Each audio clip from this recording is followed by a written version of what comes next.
นี่คือเหตุการณ์ฝนตกอยู่บ้านของตุสาตามบนนาตาลมื่อนี้มีการตึกจะดุ้งไป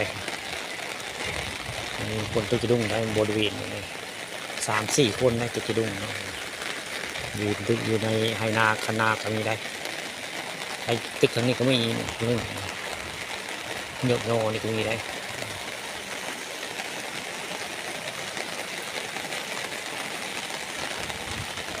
ในลานแล้วบ่พันน้ำลายจะซื้อบ่อย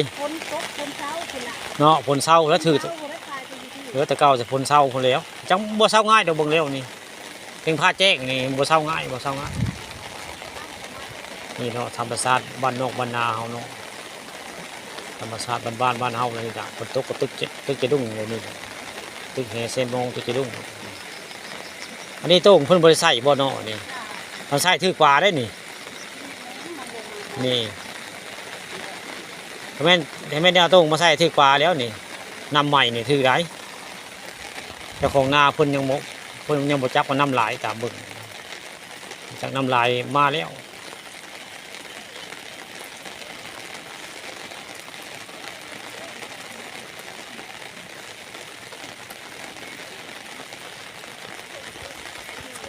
เป็นได้บ่ยังไม่ได้ติ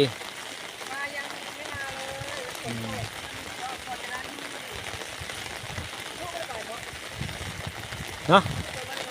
โอ้โถยเฮาไปเอาปลาอยู่ได้บ้านตาลผู้มาเอาปลาเนี่ยมันฉันได้หลายใช่คนเราโยมพระเจ้าฝนตกมีบุคคาแข่งไปแล้วผู้ได้ห้วยอันมองมันมามอมอยู่ผู้ได้มันมองห้วยนี่แล้วห้วยเนี่ยมองทั้งคนทั้งห้วยทั้งให้ทั้งนาเขาละห้วยนั่นละห้วยตาลนั่นละคนยาผู้แล้วมันจะถึกเนาะคนยังบ่ยาน้ำกำลังมาได้พวกนี้นี่น้ำกำลังมาพันน้ำห้วยนาตาลนึกดูห้วยนางมาจะเบิ่งเอารถมันหลาย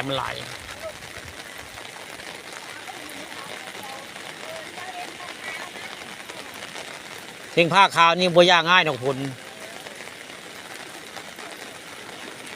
ตึกโมนี่ละป้ายนอนน้ำรถมันก็ฮึกถ้าผลบ่ยาบ่ทึกได้ชาติยานได้แปลกจะได้ป่าก็ได้ครับฝนตกนี่บ่ทึกผลยามอะไรพวกแล้ว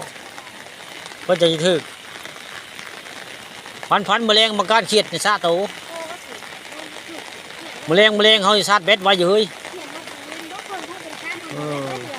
เมื่อนี้เขาซาดเบ็ดไว้อยู่เขาเล็งเรียกว่าแมลงนี่เขียดในซาโตลูกนี่นอน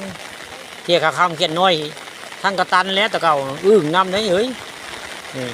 ครับมาทุกเรามันแดดแมลงนี่ก็กระปาดกระลุกนะหลายในซาโตนี่มีมงเดียวนี่ละหลายส่วนญาติเมียได้ไป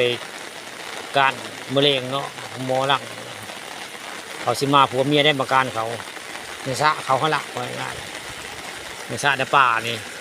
เขียดน้อยเขียดคำเขียดเหลืองลงได้แต่เก่ามะเร็งบุขาดสิมาการอยู่แล้วมะเร็งนี่แต่ของสะเขาก็สิมาการหลายคนในคักในมันชิดองก็หาได้มะเร็ง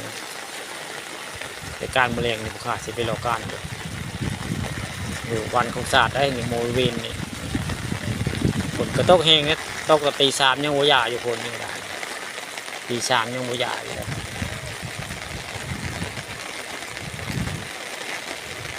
ฝนตกตี3ยังหัวยาคาดว่าตกมือนี่เบิ่งแล้ว